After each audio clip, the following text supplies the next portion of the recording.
Assalamualaikum dan salam sejahtera. Bersama saya Alwani Zafira dalam 15 minit MMTV edisi 28 September 2022.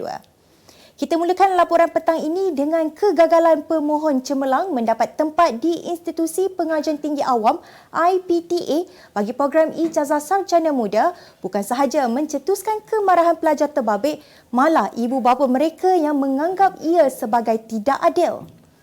Pelajar berasa teraniaya dan menyalahkan sistem permohonan unit pengambilan universiti UPU yang didakwa tidak adil pemilihan calon daripada pelbagai peringkat termasuk lepasan asasi, matrikulasi, sijil tinggi persekolahan Malaysia STPM dan diploma. Ada juga pelajar yang berjaya mendapat tempat IPTA, kursus yang ditawarkan sama ada berbeza daripada pilihan utama atau tidak setimpal dengan kelulusan yang dimiliki. Kemarahan pelajar-pelajar dilaporkan utusan Malaysia sehingga ada melabelkan sistem kemasukan ke universiti awam sebagai tidak betul. Selain sistem pemilihan itu akan menyebabkan sebahagian pelajar enggan ke universiti. Ketidakpuasan pelajar dan ibu bapa mula tersebar selepas keputusan penempatan UPU online bagi lepasan STPM dan setaraf mula diumumkan sejak 25 September lalu. Sah 118 premis ternakan babi aktif adalah punca pencemaran air di Tanjung Sepat. Jabatan Perkhidmatan Veterina JPV sudah mengarahkan semua pengusaha ternakan babi di kawasan itu supaya segera melaksanakan kerja-kerja pembersihan dan penyelenggaraan ke atas ladang dan sistem kumbahan mereka. Pihak berkuasa juga mengarahkan supaya najis ternakan itu dilupuskan di luar kawasan ladang dan dihantar ke tapak pelupusan yang dibenarkan.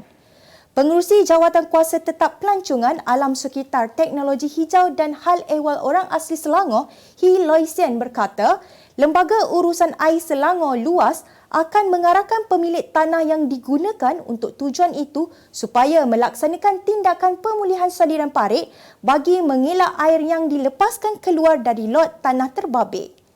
Sesi dialog bersama antara semua pemegang taruh penternakan babi di Selangor akan diadakan bagi menyelaraskan perancangan dan memperkemaskan pengurusan operasi ternakan. Laporan khas utusan Malaysia mendedahkan penderitaan kira-kira 7,000 penduduk Tanjung Sepat yang berdepan masalah pencemaran dari kegiatan penternakan babi di kawasan itu sejak 30 tahun lalu. Gara-gara memanah seekor anjing di bahagian kepala sehingga mati, seorang lelaki telah dikenal pasti oleh pihak polis. Kejadian yang berlaku di hadapan sebuah kondominium di setapak itu sempat direkod oleh orang awam dan tindakan lelaki itu tular di media sosial beberapa hari lalu. Ketua Polis Daerah Wang Semaju, Superintendent Asyari Abu Sama berkata, suspek tersebut telah dikenal pasti tetapi masih belum ditangkap. Katanya pihak polis menerima laporan daripada orang awam yang terkesan dengan video tular tersebut pada jam 10.31 pagi pada Ahad lalu. Kertas siasatan telah dibuka dan kes disiasat di bawah Seksyen 29-1-I Akta Kebajikan Haiwan 2015-Akta 772 dan Seksyen 6-1 Akta Kakisan dan Bahan Letupan dan Senjata Berbahaya 1958. Berita seterusnya, majikan mesti menunggu dan mengambil pekerja asing baharu mereka di lapangan terbang antarabangsa Kuala Lumpur KLIA selain bertanggungjawab menguruskan dokumentasi pekerja terbabit berkuat kuasa serta-merta. Ketua Pengarah Imigresen Datuk Seri Khairul Dizaimi Daud berkata, keputusan itu dibuat bagi memastikan semua pekerja yang memasuki negara ini mempunyai majikan yang sah. Katanya majikan yang gagal berbuat demikian akan menyebabkan pekerja asing terbabit diberikan notis penolakan masuk NTL dan diarah pulang dengan penerbangan berikutnya ke negara asal. Jabatan Imigresen juga memberi tempoh selama 6 jam kepada majikan untuk menerima pekerja asing mereka di KLIA tetapi dalam keadaan tertentu, tempoh itu boleh dilanjutkan. Antara 1 April hingga 26 September lepas, Jabatan Imigresen sudah menguruskan kemasukan 98,079 pekerja asing baharu ke negara ini. Gajinya membawa kepuasan tak terhingga. Nikmati kepuasan hari ini. Gajinya puas.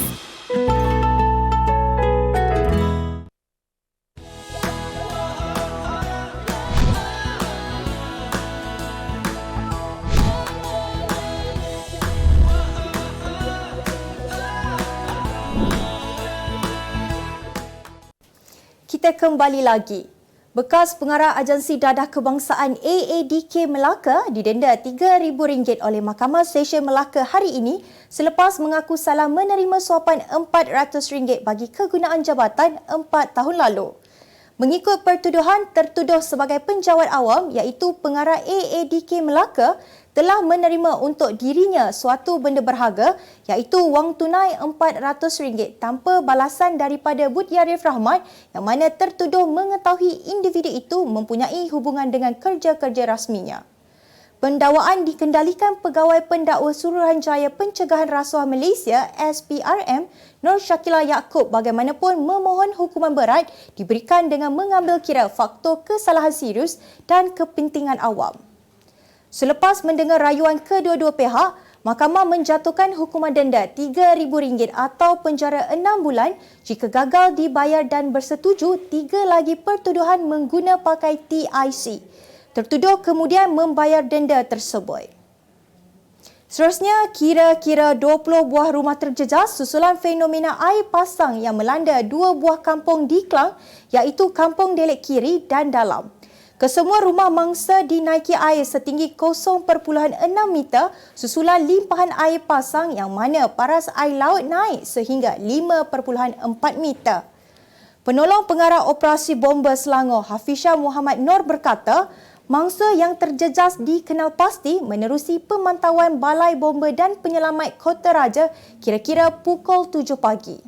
Seramai 6 anggota dengan sebuah jentera digerakkan bagi tujuan pemantauan manakala sebuah pusat pemindahan sementara PPS dibuka di Sekolah Rendah Agama SRA Kampung Delek. Walau bagaimanapun, air yang mula naik kira-kira pukul 7.23 pagi itu mulai surut 1 jam kemudian dan situasi itu tidak mengganggu penduduk sekitar termasuk peniaga yang menjalankan urusan harian mereka seperti biasa. Kita ke berita luar negara.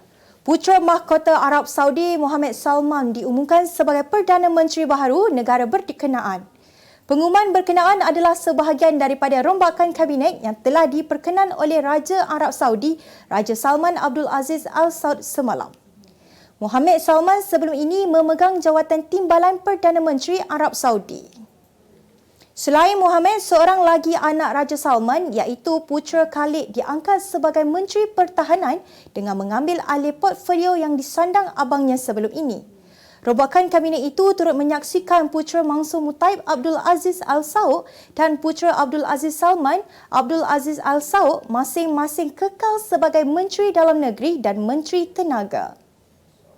Pelantikan Mohammed Salman itu mengukuhkan kuasa dan kedudukannya sebagai bakal pemerintah di negara yang juga pengawal 2 masjid suci Makkah dan Madinah itu.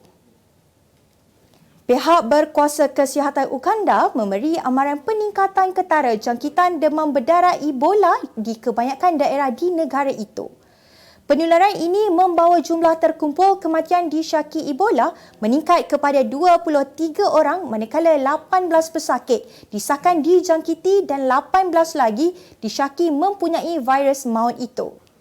Uganda mengisytiharkan penwabak Ebola selepas mengesan virus Ebola varian Sudan yang jarang ditemui pada pesakit di daerah Muban.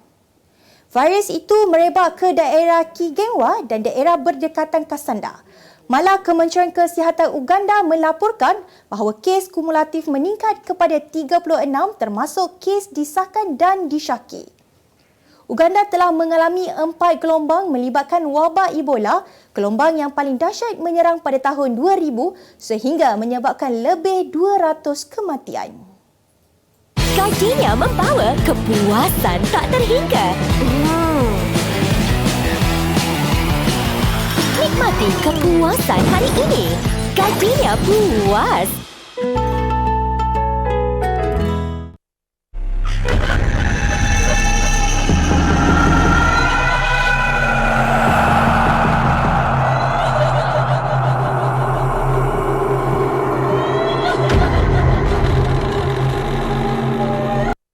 Terima kasih kerana terus setia bersama kami.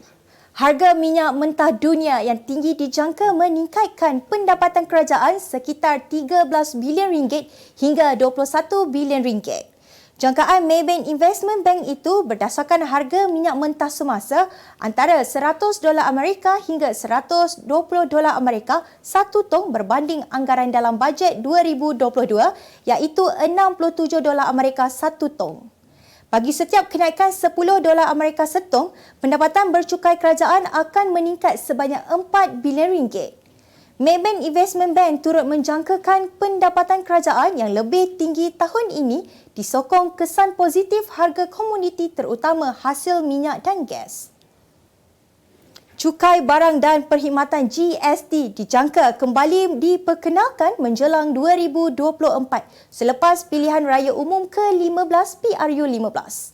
Maybank Investment Bank berkata bagi tahun 2023, kerajaan dijangka mengekalkan cukai makmur bagi menampung kos pengurusan inflasi dan jangkaan peralihan subsidi bahan api kepada pendekatan bersasar. Bank pelaburan itu turut menjangkakan kerajaan mungkin meneruskan cukai jualan dan perkhidmatan SST sekiranya keputusan PRU15 berpihak kepada Pakatan Harapan. Seterusnya beralih ke berita sukan. Bekas pemain Liverpool Salif Diao mendakwa Jurgen Klopp menjadi punca utama bekas pemain tonggaknya Sadio Mane berhijrah ke Bayern Munich selepas merasakan dirinya tidak dihargai. Sejak menyertai Liverpool pada tahun 2016, Mane menjaringkan 120 gol dalam 269 penampilan untuk memenangi pelbagai trofi utama, namun Diao menganggap hubungan penyerang itu dan Klopp menjadi faktor utama penghijrahan itu. Ketika ini, Derek sedang bergelut apabila penyerang baharu Darwin Núñez masih lagi berusaha keras untuk menjadi calon ganti kepada bintang Senegal itu. Sementara itu, Diao juga beranggapan Núñez akan mengambil sedikit masa untuk berada pada prestasi terbaik dan Liverpool juga memerlukan tempoh untuk benar-benar keluar daripada situasi yang dihadapi sekarang. Atlet angkat berat negara Muhammad Eri Hidayat bimbang impiannya untuk beraksi di Olimpik Paris 2024 mungkin berkecai berikutan kes doping yang mencemarkan sukan Malaysia Sukma baru-baru ini. Eri yang merupakan pemegang pingat perak Sukan Commonwealth Birmingham itu bimbang jika Persekutuan Angkat Berat Malaysia PABM menerima hukuman larangan antarabangsa sekaligus menutup ruang ke Paris 2024 kelak. Disebabkan bimbang penggantungan itu, PABM memutuskan menghalang negeri-negeri yang gagal dalam ujian doping bertanding pada Sukma 2022. Namun dibantah sekaligus membenarkan skuad Terengganu dan Perlis untuk bertanding. PABM yang kecewa dengan keputusan tersebut kemudian menarik diri daripada mengendali tamasya berkenaan dan ketiadaan PABM menyebabkan rekod kebangsaan yang dicatat pada Sukma 2022 berkenaan tidak diiktiraf. Sebagai penutup 15 minit MMTV hari ini, saksikan laporan cuaca esok Khamis 29 September 2022. Jangan lupa dapatkan akhbar utusan Malaysia dan Kosmo untuk berita-berita terkini dan menyeluruh. Sekian sahaja daripada saya, Alwani Zafira. Assalamualaikum dan salam sejahtera.